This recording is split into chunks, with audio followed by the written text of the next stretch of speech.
This video is presented by Western and Southern Financial Group, a game plan for your financial future. Every great team starts with a strong foundation, and your future should too. With life insurance built like a championship roster, Western and Southern helps protect what matters most, so you can focus on winning today while planning for tomorrow.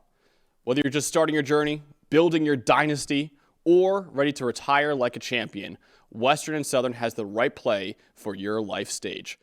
Visit westernsouthern.com to get your free life insurance quote today. Western and Southern, built to win. Let's get to the team that could play Texas Tech in that quarterfinal game. Next up is the Oregon Ducks, who finished the year with an 11-1 record in the regular season. Their path to the national title game, they have to play James Madison in the first round in Eugene. In the quarterfinals, they will play Texas Tech if they win that game over James Madison in the Orange Bowl. If they win that game over Texas Tech, they move on to the semifinals to take on either Indiana against either Oklahoma or Alabama too. One of those three teams that will be in the Peach Bowl. Oregon headed into the playoff last year as the number one team in the country, a perfect 13-0 record, a Big Ten title under their belt. But their hopes for their first ever national title came to a screeching halt in the quarterfinal round to the eventual national champions in Ohio State. Oregon couldn't defend their Big Ten title this year, but they still qualified for the playoff with an 11-1 record overall. Their only loss of the year came to the number one team in the country going into the playoff and the eventual Big Ten champion in Indiana. Oregon hoping to do more than go one and done in the playoff like they did last year, and they begin their journey, like I said before, hosting James Madison in the first round. Yeah, I think this Oregon team, they're playing their best football at the right time, and they've really worked through some injuries in the second half of the year, offensively especially, but no, they're incredibly dangerous. I think Dan Lanning and the team that he's built here, they have a lot of balance. They're really good in the trenches, and the biggest story, first and foremost, is the development of Dante Moore. After sitting behind Dylan Gabriel last year, Moore has just been outstanding. They've got a little bit of everything. I think that's the big thing that makes this team dangerous, and they don't have a ton of glaring weaknesses. I think that's big. I think this team is very, very dangerous right now.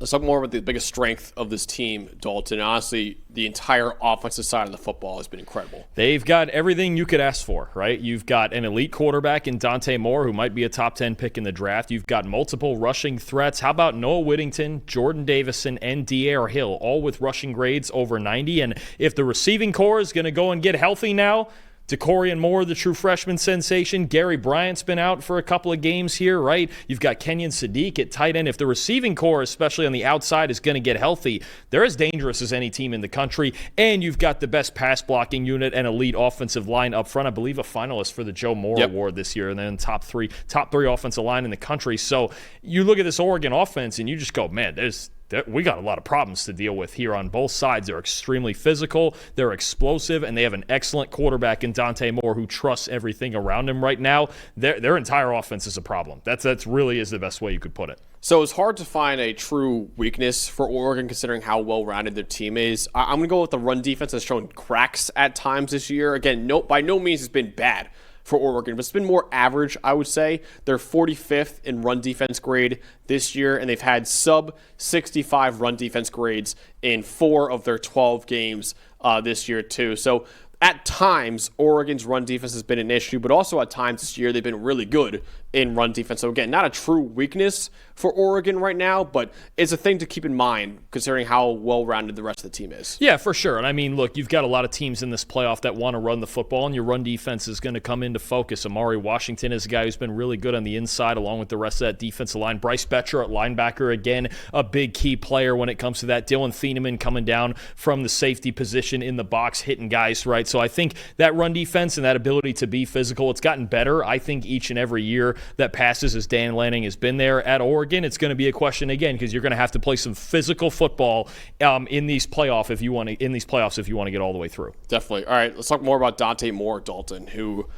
honestly could be a top 5 pick in the NFL draft the way he's playing right now. I mean, I don't think Dan Lanning and Will Stein could ask any more of Dante Moore this year, considering he was willing enough to sit behind Dylan Gabriel last year. He got a few sparing snaps in mop-up duty last year, but he's come in just on fire. He's been, other than the Indiana game, which was really the one game where they got beat in the trenches all season, just been outstanding. And I think behind this offensive line and with all the weapons he has and the ability afforded to him with this elite running game and all the space that's given to him in the secondary, he's been able to attack down the field. Max, he has the best deep passing grade, a 98.5 deep passing grade, 20-plus yard throws in the country. Best deep passing grade in the country. 7% big-time throw rate is the best among any Power 4 quarterback with at least 200 dropbacks this season. So when you look at Dante Moore and the pass protection he gets and the ability that he can throw it down the field to anybody in this offense, including the tight end Kenyon Sadiq, extremely dangerous player and a player who's really confident in playing his best football right now. Yeah, he's phenomenal right now. I would consider him as the top quarterback in the draft. I know Fernando Mendoza has been phenomenal this year too, but I just love what I'm watching from Dante Moore. A lot of C.J. Stroud you kind of see in that guy's game. I want to spotlight one of his elite offensive linemen that he has protecting him, Emmanuel Pregnon, who also could be a top 50 pick in the NFL draft for how good he's been this year. He transferred in from USC last offseason, 83.2 PFF grade this year, good for third among all guards in America. He's also one of only 3 guards in the country who has top 10 grades as a run blocker and as a pass blocker, and he is only allowed 3 total pressures across 335 pass blocking snaps. Emmanuel Pregnon has been kind of a revelation on the interior of Oregon's offensive line this year. Absolutely. It's good to represent that offensive line with that spotlight because they've all been so good, right? You've got Isaiah World at left tackle, Yapani Lalulu at center, Alex Harkey at right tackle when he's been held. They've just been such a fantastic unit. And again, to have the best pass blocking unit in college football, that's something you're going to need pretty quickly here. James Madison's got a really good pass rush. You get by them. Texas Tech has maybe the best pass rush in the country, and then you're going to get more of it if you even get beyond them. So that offensive line really is, for as much as Dante is the face of it, and you've got so much talent on the outside and at running back, that offensive line is the core of this Oregon offense. It all starts up front with them. Absolutely. Yeah, if you just look at what their next matchup would be after James Madison, you play Texas Tech in that D-line, you're going to need your offensive line to perform in that game because that defensive line from Texas Tech. Dalton, one of your favorite players in the country, is our defensive player spotlight here for Oregon. Oh, I love this guy, and he continues to get better. The safety, the transfer from Purdue, Dylan Thieneman, playing better than ever, a 90.2 coverage grade, elite stuff this season. He can play anywhere on the field now. We used to know him as kind of that single high center fielder dynamo back there who could chase down footballs with his elite speed, and he still does that. 2 interceptions, 3 pass breakups this season, but gotten even better as a run defender, gotten even better as a tackler. Last 2 years, Max, 31 missed tackles across the 2 years. This year, only 7. So even more physical than ever. You can see him playing stronger. There's more of a versatility in his game than ever, and he's really the leader of this secondary. You better know where Dylan Thieneman is at all times. It feels like we've got just a loaded group of safeties playing in this playoff right now. You've got Caleb Downs, right? You got a great group at Indiana, KJ Bolden at Georgia. Dylan Thieneman's right in that mix, one of the best safeties in the country. Yeah, he has been an awesome player for Oregon's defense this year. He almost made the All-American team for PFF. He absolutely would have been a second-team All-American if we put out a second team too. Yeah, he has been terrific for Oregon's defense this year. Another guy who probably will be a day 2 pick in the NFL draft as well. Dalton, what is the bottom line for Oregon after kind of coming up short last year in the playoff? What do you expect of the Ducks this year in the playoff? I don't want to call them a sleeper because they are the number 5 team in the country, but I think they're the sleeper. When you talk about a quarterback in Dante Moore playing the way that he's playing, when you talk about very underrated, one of the best trench teams on both sides of the ball in the country with their offensive line, the best pass blocking unit in the nation, and this defensive line is really good. Mateo Uiagalelei, Amari Washington, how about the turnaround for Bear Alexander and everything he's done for them this year? Tatum Tuiotti's been great all season, and this defense to me is the part that's still, does it feel underrated still? Like people don't take Oregon's defense seriously, right? And the one thing I think they do better than anything else, I've talked about this a lot with some other teams here, they prevent explosive plays, okay? 7th in the nation in explosive pass rate allowed, 2nd in the nation in explosive run rate allowed. They don't give up big plays in this Dan Lanning defense. And obviously coming from Georgia, it's a similar way, the mentality that Kirby Smart has with his defense. We're not giving up big plays. You want to score on us? You better work 10, 12, 13 plays for it. And their offense is obviously outstanding. They can play at any pace. They can run the ball. They can throw the ball. I think they are a national title contender. I don't think it's being talked about enough that this team can beat anybody in this field. Obviously, they got beat in the trenches against Indiana. If you get a rematch or if you have the same type deal with James Madison or Texas Tech before that, that's going to be the big concern. But I believe in their offensive line. This is a dangerous football team. And I think among all of the teams, and I know they're the top-ranked one, among all of the teams that are not getting a bye in the first round, this is the most dangerous one. I would agree with that. Yeah, I know that they're not the favorite to win the whole thing like they were going into last year's playoff, but I think this year's team could be primed for a deeper run than last year's team made. Last year's team, of course, lost in the quarterfinal round.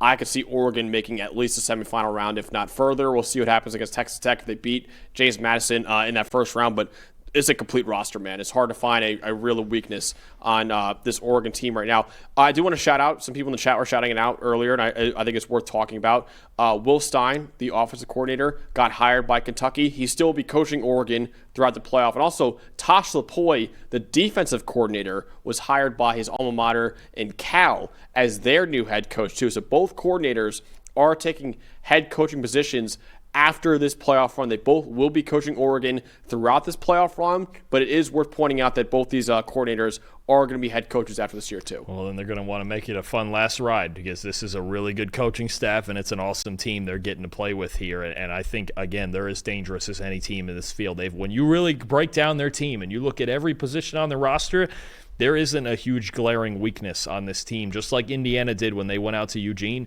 you just got to beat them, and you're going to have to play them for all 60 minutes because they're really, really good. And I'm sure Dan Lanning is making sure that they're focused on this playoff run and not focused on what their job will be after this playoff run for Oregon. I should have mentioned it earlier, too. Brian Hartline, the Ohio State offensive coordinator, he will also be leaving Ohio State after the playoff run. He will be the new USF head coach after the playoff run, too. All right. Everyone's got takes. Numbers have truth. And the truth is, most people are betting with emotion. Sportsbooks feed on it. TikTok gurus sell it. The hype machine runs on it. That's how you lose. PFF is different. You're betting with winning data. The same data trusted by all 32 NFL teams and the sharpest minds in the game. PFF betting tools take every prop, every matchup, every angle, and run them through our custom models. Built on the best football data in the world. What comes back is your edge. Simple, sharp, and built to win. Want to go deeper? PFF puts a pro-level analytics department in your hands, giving you the same insights teams use to find every advantage. Build your game plan with matchup analysis. Project every snap, every matchup, and every edge before kickoff. Because the smartest plays start long before Sunday. Hit rates show how a player performs against their prop and against defenses built the same way. It's the data that gives you real confidence in every pick. Next, Key Insights translates PFF data into the story behind every matchup, giving you the why that powers your bets. From coverage schemes to defensive looks, it's the context that turns raw numbers into winning decisions. When you're ready to take action, filter through every prop on the market and focus on the opportunities that matter, by game, matchup, or value. Then, shop for the best available line in your area and tap your book of choice to place the bet instantly. Everyone's got takes, but now you've got truth. Bet with data, win with PFF.